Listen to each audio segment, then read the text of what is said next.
따라합니다. 영적 투쟁. 오늘 말씀의 제목입니다. 영적 투쟁을 어떻게 해야 하느냐, 영적 전쟁을 어떻게 해야 하느냐. The title for the sermon today is a spiritual warfare. How can we fight against the devil? May the Lord God bless upon this passage. 하나님께서 말씀 위에 은혜를 더하여 주시게 되기를 간절히 소원합니다. 이번 주 금요일인 7월 4일은 미국의 독립기념 249주년이 되는 날입니다. 미국으로서는 이 세상에 태어난 국가적인 생일이라고 말할 수 있을 겁니다. 그렇다고 해서 249년 전인 1776년에 미국이 독립을 쟁취하게 된 것은 결코 아닙니다.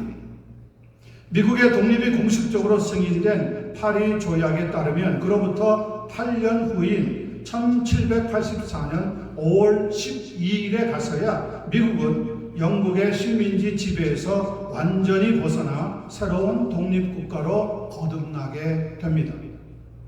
엄밀히 말하자면 1776년 7월 4일은 미국 독립선언서가 발표된 날입니다. 249년 전 오늘 미국은 당시 적국이었던 영국으로부터 독립을 쟁취해내려고 결심을 가지게 됩니다. 그때까지 영국의 식민지였던 미국에 사는 사람들은 자신들이 만든 상품을 수출할 수가 없었고 단지 원자재만 팔아야만 했고 혹 꼭 상품을 사더라도 영국 상품을 사야만 했습니다.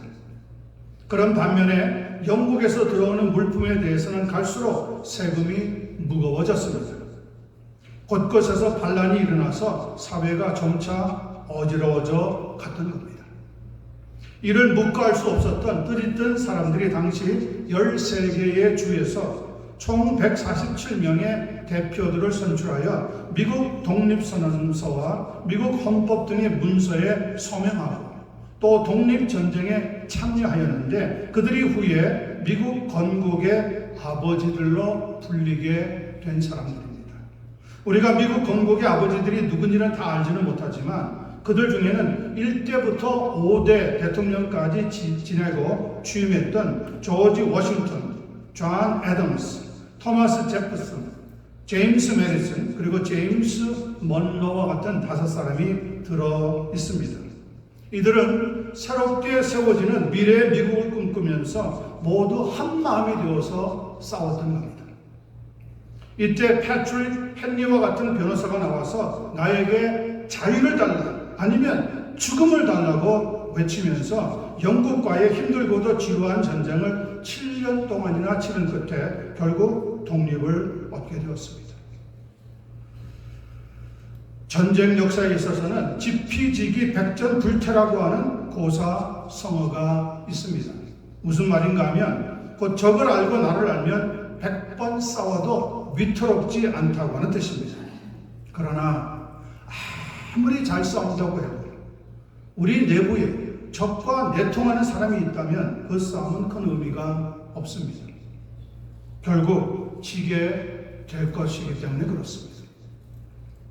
이것은 영적 투쟁에 있어서도 마찬가지입니다. 오늘 본문에 보니까 우리가 누구인지 또 우리의 대적하는 상대는 누구인지를 성경은 알려주고 있습니다.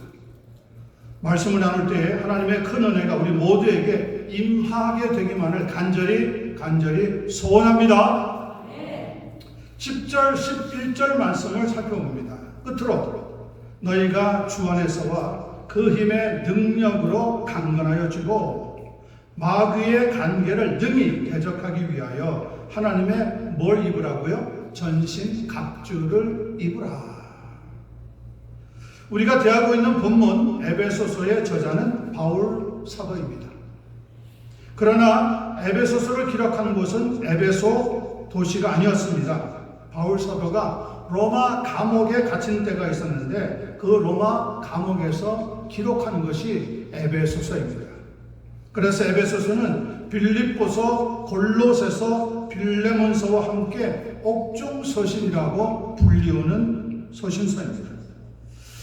우리가 오늘 읽었던 본문 10절 말씀의 처음을 보면 끝으로 finally 라고 하는 단어가 나오고 있습니다. 그것은 지금까지 에베소서 5장까지 기록했던 성도들의 택함과 구원에 관한 말씀을 마무리하려고 한다는 것을 알려주고 있는 단어입니다. 그러면서 에베소 교회 성도들에게 두 가지를 권면하고 있습니다. 첫 번째, 너희가 주 안에서와 그 힘의 능력으로 강건해지라고 하는 겁니다. 약해지지 말라는 겁니다. 두 번째는 마귀의 관계를 능히 대적하기 위하여 하나님의 전신 갑주를 입으라고 하는 겁니다. 성령의 감동으로 에베소서를 기록하고 있던 바울 사도는 본문 에베소서 4장 17절 이후부터 성도가 이 세상에서 어떻게 살아야 하는가를 설명하다가 이제는 성도를 대적하고 있는 마귀와의 영적인 투쟁을 어떻게 치러야 하는지에 대한 주제를 바꾸어서 말씀을 기록하고 우리에게 알려주고 있다는 겁니다. 그 첫 번째가 뭐냐? 영적 투쟁에서 이기려면 어떻게 돼야 된다고요? 강건해져야 한다는 겁니다. 사람이 건강을 잃으면 아무것도 할 수 없지 않습니까? 아무리 마음을 독하게 먹어도 건강이 따라주지 않으면 운전하는 것조차 제대로 할 수가 없습니다. 건강관리 전문가에 따르면 생활 습관을 고쳐야지만 건강을 유지할 수 있다고 합니다. 생활 습관이라고 하는 것은 균형 잡힌 식단, 규칙적인 운동, 충분한 수면, 스트레스 관리, 금연 및 금주 등등이 중요하고요. 또한 손 씻기, 청결 유지, 그리고 긍정적인 마음가짐을 유지하는 것이 도움이 된다고 합니다. 한마디로 건강을 제대로 지키려면 건강한 음식과 규칙적인 운동이 필수라고 하는 겁니다. 내가 좋아하는 음식이나 음료가 아닙니다. 건강을 지켜주는 음식을 섭취해야 된다고 하는 말입니다. 또 운동을 하지 않으면 우리의 근육이 노화되어서 건강이 빨리 나빠지게 될 수밖에 없다는 겁니다. 영적으로 적용하자면 성도는 주 예수 그리스도 안에서 살아야 하고 그 주님이 주시는 힘을 받아야 강건해질 수 있다고 하는 의미인 겁니다. 여러분들은 예수 그리스도 안에서 살아가고 있습니까? 그분이 주시는 힘을 받아서 우리의 삶을 믿음으로 나아가고 있습니까? 이게 중요합니다. 교회 나온다고 해서 다 예수 그리스도 안에 사는 게 아니거든요. 교회만 떠나면 자기 마음대로 사는 사람이 있습니다. 자기 생각대로, 자기 고집대로, 자기 혈기대로, 자기 마음대로, 자기 생각나는 대로 사는 사람들이 있단 말이에요. 그것은 그리스도 안에서 사는 삶이 아닌 겁니다. 더 나아가서 자기 지혜로, 자기 머리로, 자기 스마트한 똑똑함으로, 자기가 살아온 경험으로 이 세상을 살아가려고 하는 사람들이 있습니다. 그런 사람들은 결국 어느 날 쓰러지게 되어 있습니다. 우리의 힘은 한계가 있거든요. 우리의 지식이나 지혜도 한계가 오거든요. 누가 주시는 힘이요? 주님이 주시는 강건한 힘을 매일매일 받아야 한다는 겁니다. 저는 여러분들이 건강한 육체, 건강한 영혼을 지키기 위해서 예수 그리스도 안에서 꼭 믿음 생활 감당할 수 있게 되기를 바라고요. 그 주님이 주시는 위로부터의 힘, 위로부터의 능력을 받아서 믿음 생활에 승리할 수 있게 되기를 간절히 축원합니다. 요한복음 15장 5절에 보니까 나는 포도나무요 너희는 가지라. 그가 내 안에 내가 그 안에 거하면 사람이 열매를 많이 맺나니. 그리고 중요한 말씀이 나옵니다. 나를 떠나서는 너희가 아무것도 할 수 없느니라. 나를 떠나서는 너희가 아무것도 할 수 없느니라. 기억하시게 되기를 바랍니다. 또 빌립보서 4장 13절에 보면 내게 능력 주시는 자 안에서 내가 모든 것을 할 수 있느니라. 하나님의 힘은 우리의 힘보다 훨씬 크잖아요. 여러분, 조그마한 아이가 아빠의 힘을 빌리면 웬만한 물건들 고장나고 깨어졌을 때 고치고 조립할 수 있잖아요. 우리가 가지고 있는 힘은 어린아이의 힘과 같아요. 그런데 하나님의 힘은 우리가 존경하는, 우리가 사랑하는 아버지의 힘과 같아요. 그 아버지에게 도움을 청하면 아버지는 즉각 도와주시는 거잖아요. 하나님의 백성인 우리가 하나님에게 도와달라고 호소하고 기도하면 하나님은 그 능력의 손으로 우리를 딱 붙잡고 도와주시게 된다는 거죠. 두 번째는 지극히 상식적인 말씀이긴 하지만 성도를 대적하는 마귀라고 하는 영적인 존재가 있다는 것을 반드시 알아야 한다는 겁니다. 그 마귀는 우리가 믿음으로 거듭나서 하나님의 자녀가 되었기 때문에 이를 시샘하고 질투하며 갖은 방법을 다 써서 우리를 믿음에서 탈락하고 실패하도록 시험하고 있다는 겁니다. 지금도 유혹하고 있습니다. 내 마음, 내 생각을 마귀가 유혹하고 있단 말이죠. 이걸 정신 차려서 깨닫고 이겨낼 수 있게 되어야 한다는 거예요. 문제는 현대인들 대부분이 마귀라고 하는 존재를 부인하고 있다는 사실입니다. 제가 존경하는 마틴 로이드 존스 목사님이 쓴 에베소서 강의 집이라고 하는 것이 있는데 그는 그 에베소서를 강의하면서 우리에게 이렇게 말씀하고 있습니다. 오늘날 교회가 부실하게 된 원인이 무엇이냐? 교회가 약해지게 된 원인이 무엇이냐? 한 가지. 그것은 곧 마귀가 있다는 것을 잊어버리고 살고 있다는 겁니다. 지난 세기까지만 해도 이 마귀의 전략은 성공을 했습니다. 20세기는 교회가 가장 후퇴에 퇴보했던 세기입니다. 그리고 세계에 있던 수많은 교회들이 문을 닫고 무너져 내렸습니다. 여러분들이 유럽에 출장을 가든지 여행을 가든지 방문해 본 적이 있는지 모르겠지만 곳곳에 가면 교회당이 세워져 있습니다. 그런데 교회당 안에 들어가 보십시오. 이렇게 예배드리는 성도는 없습니다. 한때 교회가 왕성했습니다. 한때 교회에 헌금을 내어가지고 엄청난 교회당을 지었습니다. 그랬는데 그 교인들이 다 사라져 버렸습니다. 가장 큰 문제가 뭡니까? 마귀를 더 이상 믿지 않는다는 거예요. 마귀가 있다는 것을 잊어버리고 살고 있다는 거죠. 마귀의 전략이었습니다. 아마 우리 중에 어떤 사람은 목사님 20세기도 아니고 21세기에 마귀가 어디 있습니까?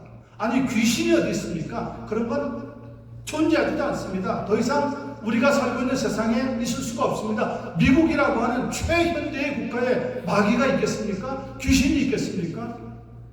그렇죠.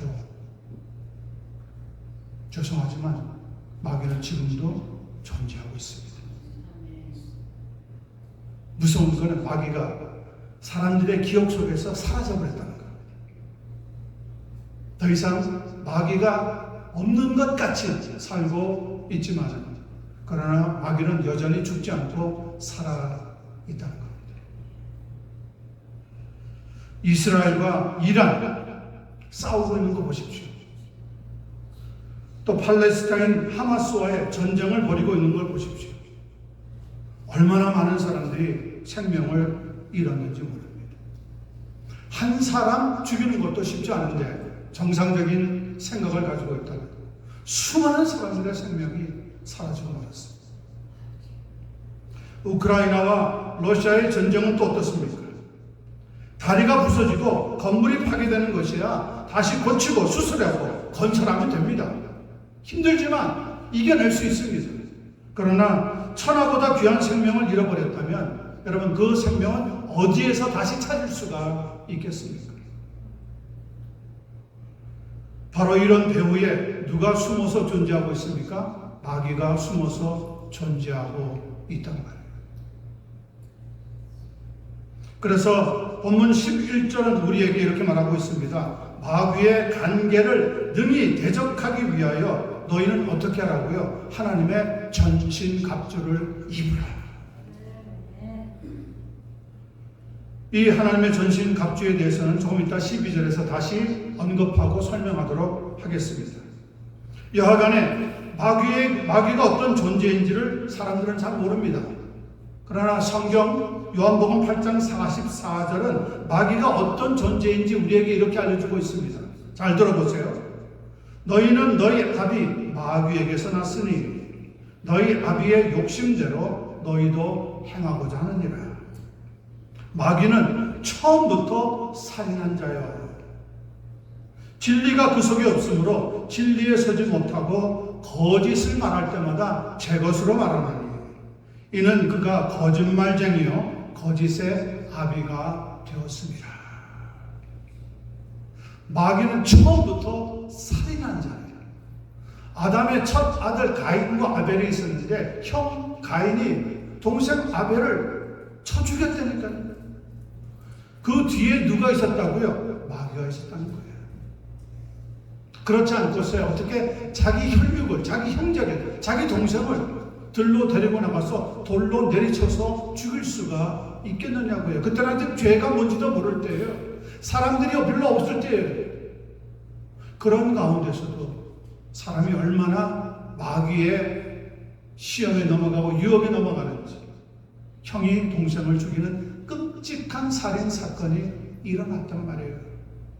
성경은 그런데 그 배후에 마귀가 있었다고 말씀하고 있는 거예요. 거짓말쟁이 아비랍니다. 누가요? 마귀가. 그런 걸 우리가 슬쩍 중간에 거짓말하는 것은 다 마귀의 영향을 받아서 그렇게 되는 거란 말이에요.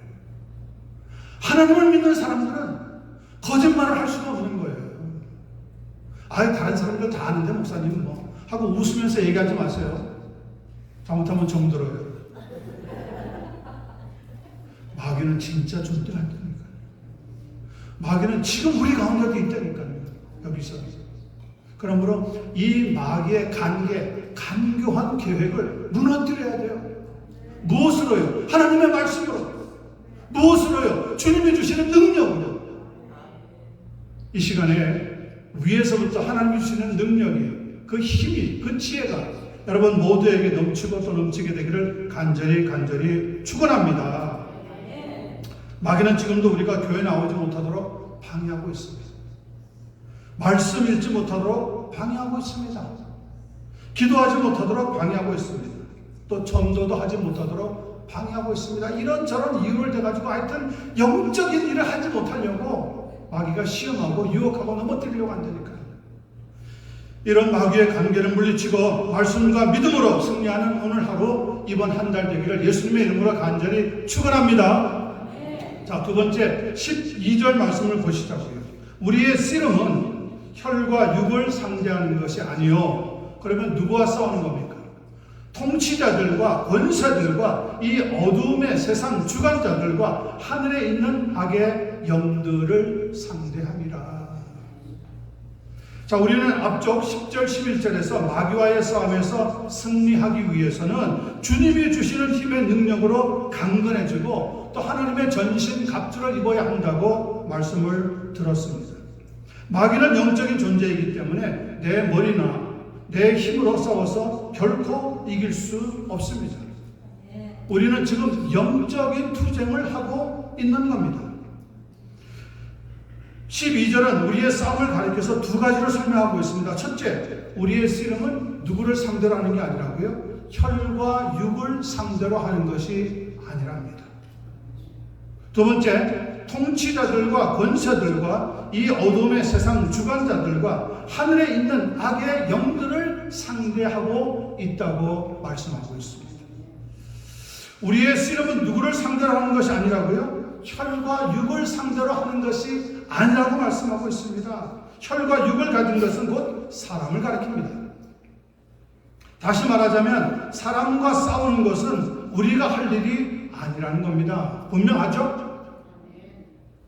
그런데 왜 우리는 사람을 싫어하고 불쾌하게 여기고 될 수 있으면 피하려고 할까요? 심리학자들의 견해에 따르자면 사람이 사람을 싫어하는 것은 하나랍니다. 이유가 하나랍니다. 그 마음에 미움이라고 하는 감정이 있어서 그렇답니다. 제 말이 아니에요. 심리학자들이 그렇게 증거하고 있다고. 사람은 나이가 들수록 대부분의 경우 온순해지는 것이 정상이라고 하는데 문제는 여전히 이 미움이라고 하는 감정이 남아 있다고 하는 겁니다.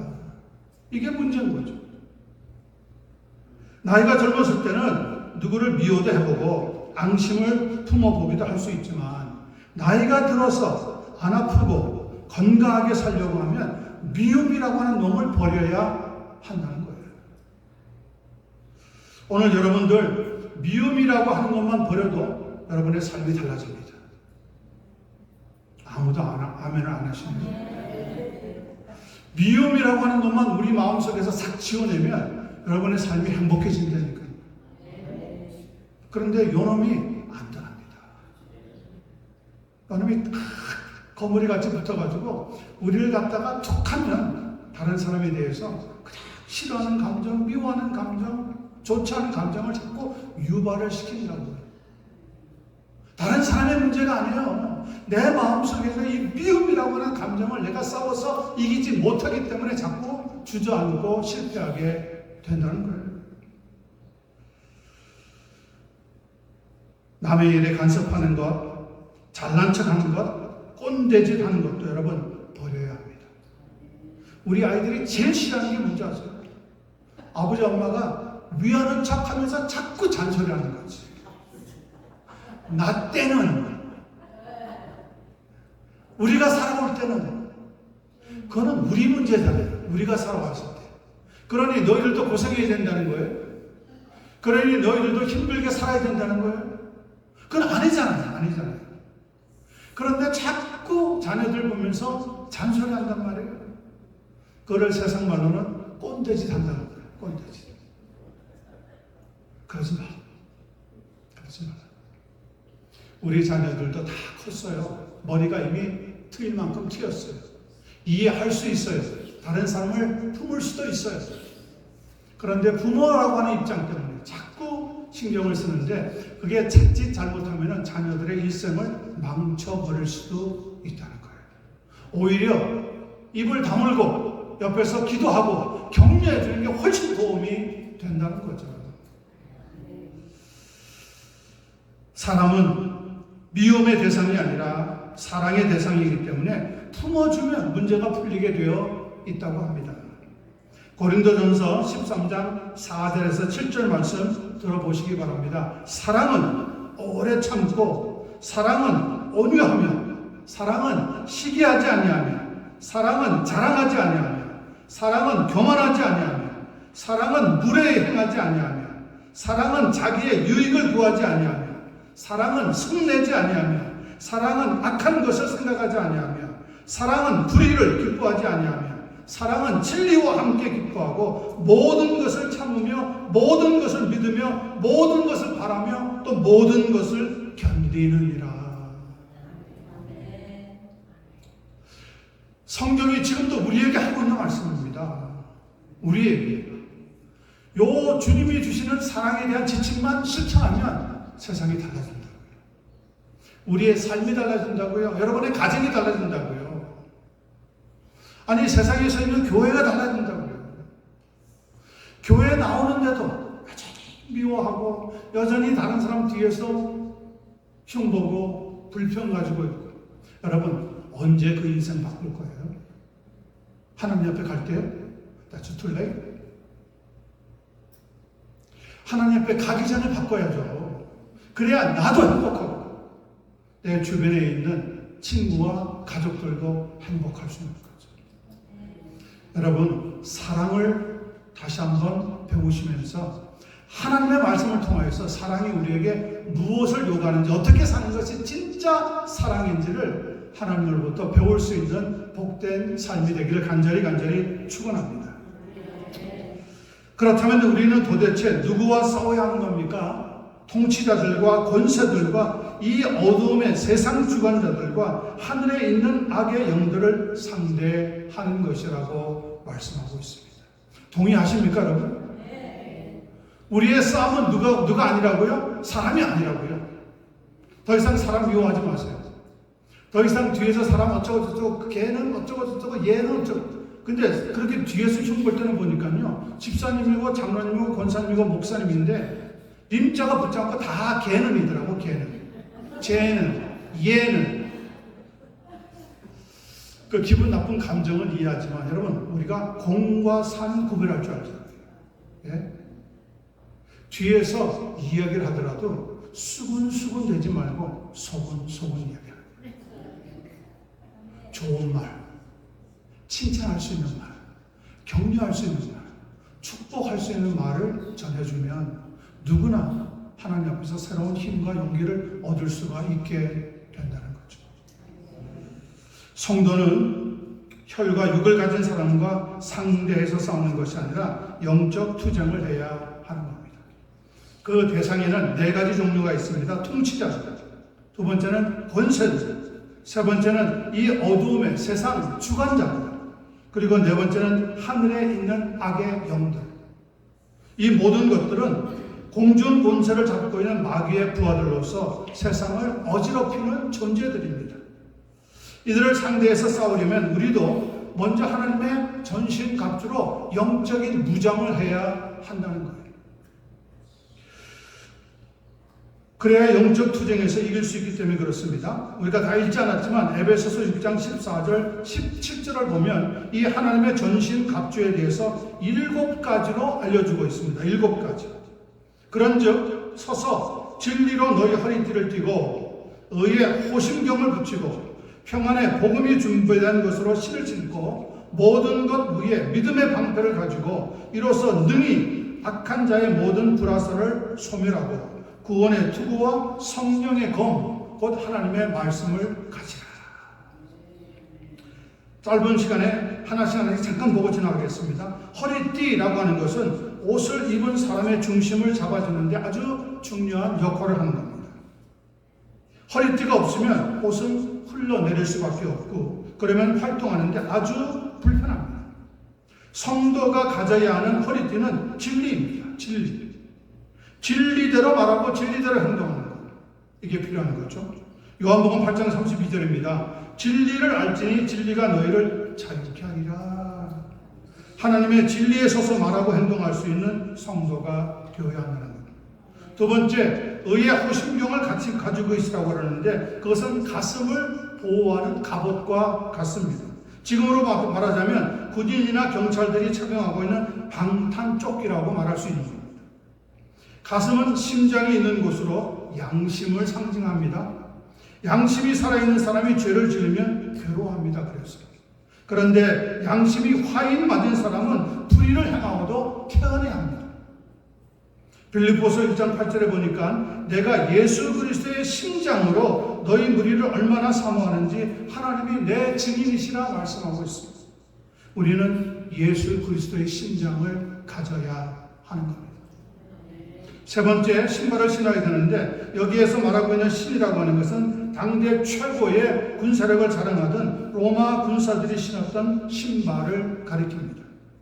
군사 전문가들은 로마 제국의 번영에 기여한 요소 중에 최고의 군사력을 자랑했던 로마 군사들이 신었던 신발을 가리킵니다. 전쟁에 나가 군사들에게 이 신발이라고 하는 것은 대단히 중요합니다. 말을 타거나 발로 뛰어다니고 적들과 싸워야 하는데 발을 다치면 전쟁에 나갈 수가 없기 때문에 그렇습니다. 그래서 로마 군사들은 가죽으로 된 밑창에다가 철제 짐을 붙인 칼리가라고 하는 독특한 샌들을 신고 전쟁에 나갔습니다. 지금으로 본다면 단단한 가죽 군화와 같은 것이라고 볼 수 있습니다. 신발 밑바닥에 철제 짐을 붙인 이유는 당시 전쟁에서 흔히 사용되는 뾰족하게 깎은 나무 조각이나 막대기 끝이 살짝 나오도록 땅속에 박아놓은 방해물들을 피할 수가 있기 때문에 그럽니다. 만일 일반 신발을 신고 이 장치를 밟는다면 이 뾰족한 부분이 신발을 뚫고 올라와서 발을 상하게 다치게 만드는 거예요. 전쟁터에서 발을 다친다는 것은 곧 죽음을 뜻합니다. 우리의 신발은 평안의 신발입니다. 평안의 복음입니다. 십자가의 복음이 우리의 어디에 가든지 신발 역할을 해야 한다는 겁니다. 왜냐하면 우리가 전해주려고 하는 것은 예수 그리스도의 평안의 복음이기 때문에 그렇습니다. 요한복음 14장 27절에 보니까 평안을 너희에게 끼치노니 곧 나의 평안을 너희에게 주노라. 내가 너희에게 주는 것은 세상이 주는 것과 같이 아니하니라. 너희는 마음에 근심도 말고 두려워하지 말라고 말씀하고 있습니다. 여러분의 마음에 항상 평안의 복음을 준비할 수 있게 되기를 간절히 소원합니다. 그리고 네 번째, 모든 것 위에 믿음의 방패를 가지라고 합니다. 그래야 악한 자들이 쏘는 모든 불화살을 막아내고 승리할 수 있기 때문에 그렇습니다. 요한일서 5장 4절입니다. 무릇 하나님께로 난 자마다 세상을 이기느니라. 세상을 이기는 승리는 이것이니 곧 우리의 믿음이니라. 믿음의 방패, 이 방패를 가지고 있어야 불화살을 적들이 쏠 때 막아내고 승리할 수가 있다는 거예요. 다섯 번째 중요한 겁니다. 머리에는 뭐를 쓰라고요? 구원의 투구를 쓰랍니다. 마치 헬멧과 같은 거죠. 격렬한 전투하는 그 아이스하키 선수들 보면 머리에 뭘 쓰고 있어요? 헬멧 쓰고 있잖아요. 머리를 보호해 주는 거예요. 모터사이클을 타는 사람들 보면 뭘 써야 합니까? 헬멧을 써야 되잖아요. 그래야 머리가 보호를 받는 거죠. 전쟁에 나가는 군인들도 고대 시대에는 마찬가지였습니다. 머리를 보호하기 위해서 구원의 투구를 쓰라고 했습니다. 이것을 지금 우리에게 적용하자면 곧 여러분들과 저는 구원의 확신을 가지고 있어야 된다는 거예요. 이 구원의 확신이 말에, 입에 붙어 있으면 안 됩니다. 머리에 딱 잠재의식으로 남아 있어야 한다는 거예요. 그래서 우리가 머리를 보호해야 한다는 말씀으로 알려주고 있는 거죠. 구원의 확신이 있으면 어떤 역경도 이겨낼 수 있습니다. 머리는 우리 몸에서 가장 중요한 것인데 그 머리를 다치면 기억도 할 수 없고요. 또 치명적인 부상을 입을 수도 있습니다. 제가 좋아했던 미국의 남자 배우들 중에 크리스토퍼 리브라고 하는 사람이 있었습니다. 아주 잘생겼죠. 정말 잘생겼어요. 키가 194cm, 6 feet 3inch쯤 되는 사람인데 키도 크고요. 1952년생이었으니까 저와 나이도 좀 비슷하고 하여간 연기력도 그렇고 정말 좋아했어요. 1978년에 상영되었던 슈퍼맨의 주인공으로 등장해서 그 영화가 흥행하면서 스타가 되었습니다. 모르는 사람이 없을 정도가 되어서 걸어다니는 모델이라고 그랬어요. 그러던 사람이 1995년에 승마를 하다가 낙마사고로 떨어져서 머리를 다치고 전신마비가 되어서 얼굴을 제외한 모든 부분을 움직일 수 없게 되었습니다. 할 수 없이 휠체어에 타고 의지하다가 2004년이죠. 지금부터 21년 전 그의 나이 52세의 나이로 심장마비로 세상을 그만 떠나고 말았습니다. 참 제가 아깝게 생각했어요. 저런 사람이 한 세기를 더 참 잘 활동을 했으면 얼마나 좋을까. 그렇게 키도 크고 잘생기고 저는 미국 사람들 가운데 그렇게 잘생긴 미국 사람이 뭐 다 영화배우 같긴 하지만 그렇게 잘생긴 사람을 만나본 적이 별로 없어요. 여러분 제가 좋아했다 그러면 어떤 사람인지 대충 아시겠죠? 몰라요? 표정을 보니까 모르시는 것 같아요. 정말 좋아했어요. 저는 미국에 와서 엘비스 프레슬리하고 이 크리스토퍼 리브하고 정말 두 사람 좋아했어요. 근데 죽었다잖아요. 마음이 그렇게 슬플 수가 없더라고요. 그러면서 느낀 게 뭡니까? 그렇게 잘생긴 사람도 죽으니까 별거 없더라고요. 그렇게 돈이 많고 스타로 살아가도 사고 나서 머리를 다치니까 그의 삶이 비극으로 끝나고 말다라는 거죠. 여하간에 여러분 머리를 다치면 안 됩니다. 사람에게 머리가 얼마나 중요한지 보여주는 단적인 예입니다. 교회에서도 가장 중요한 머리가 되시는 분이 누구입니까? 예수 그리스도입니다. 예수님을 다치게 하면 안 됩니다. 예수님을 십자가에 2번 못 박는 행동을 하면 안 됩니다. 예수님의 마음을 슬프게 만들면 아니 됩니다. 골로새서 1장 18절입니다. 그리스도는 몸인 교회의 머리시라. 그가 근본이시요 죽은 자들 가운데서 먼저 나신 이이니 이는 친히 만물의 으뜸이 되려 함이라. 여러분, 예수 그리스도를 앞세우고 그분의 뒤를 충성스럽게 따라갈 수 있는 믿음의 종들 되시기 바랍니다.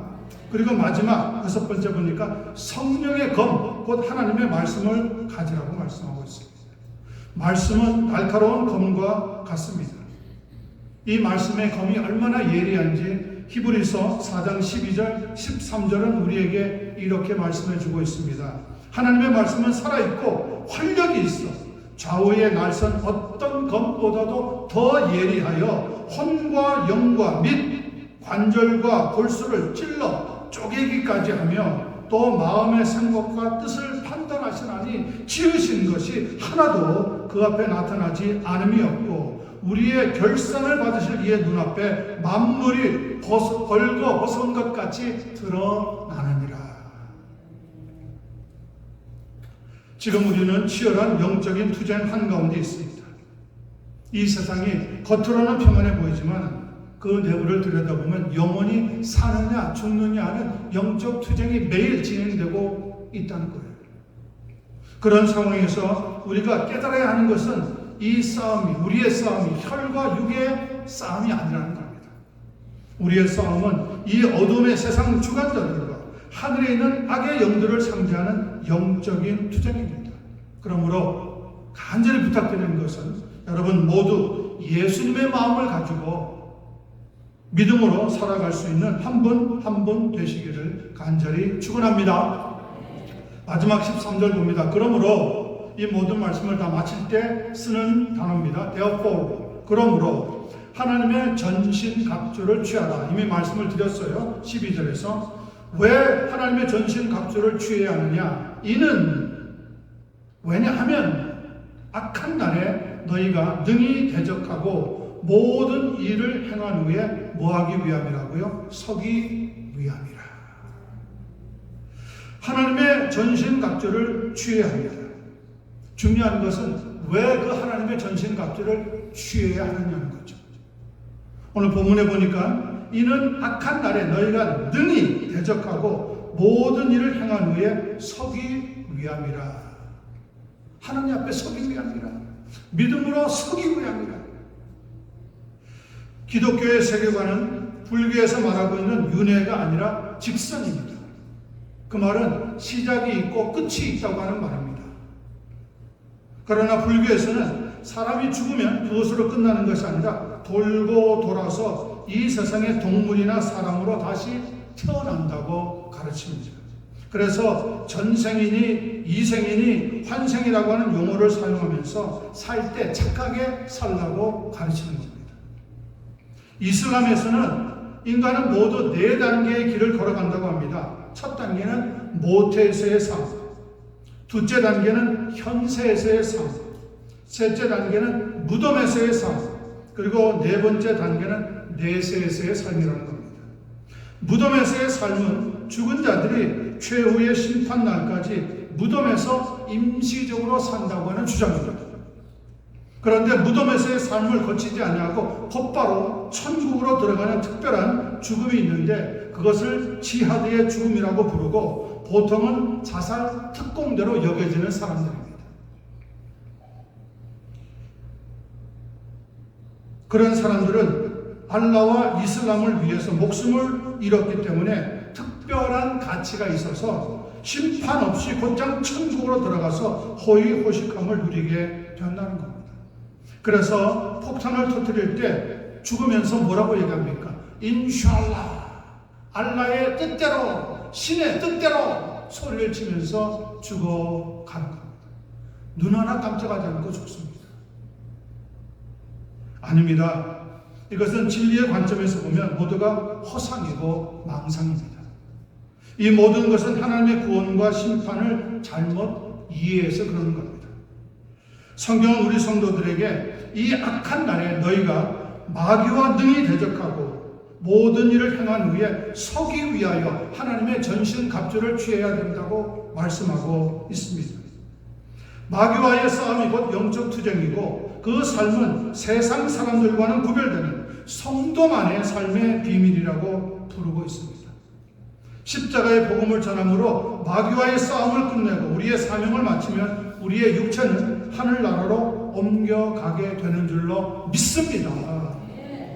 그러므로 우리가 버려야 하는 게 있습니다. 아무짝에도 쓸데없는 자존심과 고집과 욕심을 내려놓아야 합니다. 여러분, 군인들이 완전 무장을 하고 전쟁터에 나갈 때 쓸데없이 여러 가지 가져가면 행동이 둔해서 금방 죽습니다. 다른 조건이 있으면 총에 맞아 죽는 거예요. 우리는 지금 영적인 전쟁 한복판에 있어요. 우리의 쓸데없는 자존심, 주렁주렁 달고 갔다가는 여러분 마귀한테 쓰러집니다. 고집, 혈기, 아무짝에도 쓸모없어요. 영적 전쟁에서 다 내려놔요. 내려놓을수록 우리는 전쟁을 잘 싸울 수가 있습니다. 그런데 죽을 때까지는 못 버리는 사람들이 있어요. 그러면 고생하다가 눈을 감을 때도 눈을 감지 못하고 눈을 뜨고 죽습니다. 여러분, 눈을 뜨고 죽은 사람 보셨어요? 무섭습니다. 그 죽은 사람의 눈과 내 눈이 딱 부딪히는 순간 소름이 쫙 끼칩니다. 저는 많은 사람을 장례식을 치러봤기 때문에 죽은 사람들의 눈을 감겨준 적도 있어요. 눈을 감아야 돼요.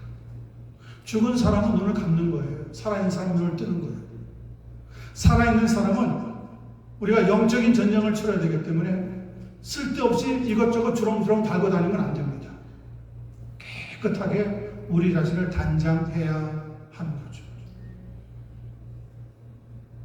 우리의 사명을 마치면 우리는 하나님 나라로 옮겨가야 되는 겁니다. 야고보서 1장 14절 15절 말씀 들어보세요. 오직 각 사람이 시험을 받는 것은 자기 욕심에 끌려 미혹됨이니 욕심이 잉태한 즉 죄를 낳고 죄가 장성한 즉 사망을 낳느니라. 말씀을 맺습니다. 여러분, 지금도 마귀는 우리를 유혹하고 시험하고 있습니다. 왜 그렇게 힘들게 예수님 믿는다고 하면서 죽어라 교회 출석하고 열심히 헌금 드리고 기도하고 전도하면서 사는 거야. 그냥 쉽게 마음 편하게 살아 하면서 마귀는 우리를 유혹하는 겁니다. 여러분, 이 시험을 이길 수 있게 되기를 축원합니다. 베드로전서 5장 8절 9절 말씀만 나눕니다. 근신하라, 깨어라. 너희 대적 마귀가 우는 사자같이 두루다니며 삼킬 자를 찾나니 너희는 믿음을 굳게 하여 그를 어떻게 하라고요? 대적하라. 마귀는 영물이기 때문에 우리의 힘으로, 우리의 머리로, 우리의 경험으로 못 싸웁니다. 싸우면 싸울수록 100번 싸우면 100번 지는 거예요.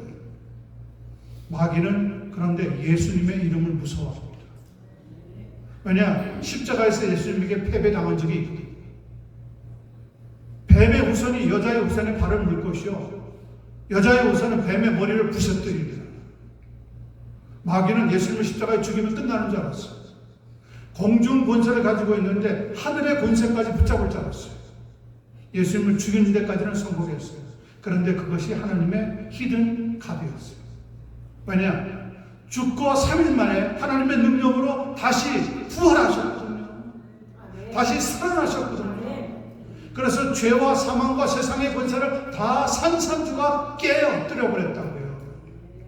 그리고 우리에게 십자가의 능력을 주신 거예요. 이 십자가의 능력을 붙잡는 사람은 살 것이라. 그러나 이 십자가의 능력을 내려놓으면 마귀에게 지는 것이라. 군인들은, 우리 군인들 많이 계시지만 군인들은 전쟁터에 나가서 싸우는 사람들입니다. 우리는 예수 그리스도의 군사로 부름받는 사람들, 영적인 전쟁을 하기 위해서 존재하는 겁니다. 여러분의 삶에서 남편하고 부딪힙니까? 혈과 육이 아니라 그랬어요. 오늘 배웠습니다. 앞으로는 싸우지 마세요. 집안에 가보니까요, 집집마다, 저희 집도 마찬가지입니다. 파워게임이에요. 파워게임. 남편이 파워를 가지느냐, 부인이 파워를 가지느냐. 그 파워 중에 제일 무서운 게 뭔지 아세요? 돈입니다. 돈.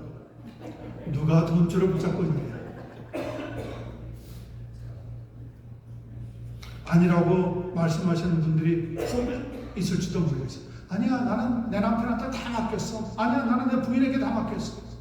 그러면서도 뭐라 그럽니까? 돌아서면서 왜 돈 안 주는 거야? 아니 뭐 요거밖에 안 주는 거야. 더 올려주지. 이거 가지고 어떻게 한 달 살라고. 아니요. 사람은 혈과 육은 우리의 싸움 상대가 아니에요. 여러분 예수님에게 다 맡겼는데 돈 조금 나온다고 적게 번다고 신경 쓰고 그것 때문에 마음 상하지 마세요. 참고 견디면 하나님이 좋은 날을 반드시 우리에게 주시는 줄로 믿습니다. 최후 승리는 누구의 손에 있어요? 마귀의 손에 있는 게 아니에요. 세상에 있는 게 아니에요. 하나님의 능력의 손길에 있는 줄로 믿습니다. 그 능력을 붙잡고 오늘 하루도 주님 안에서 기쁘게 믿음으로 즐겁게 소망을 가지고 살아갈 수 있는 한 분 한 분 되시기를 예수님의 이름으로 간절히 축원합니다.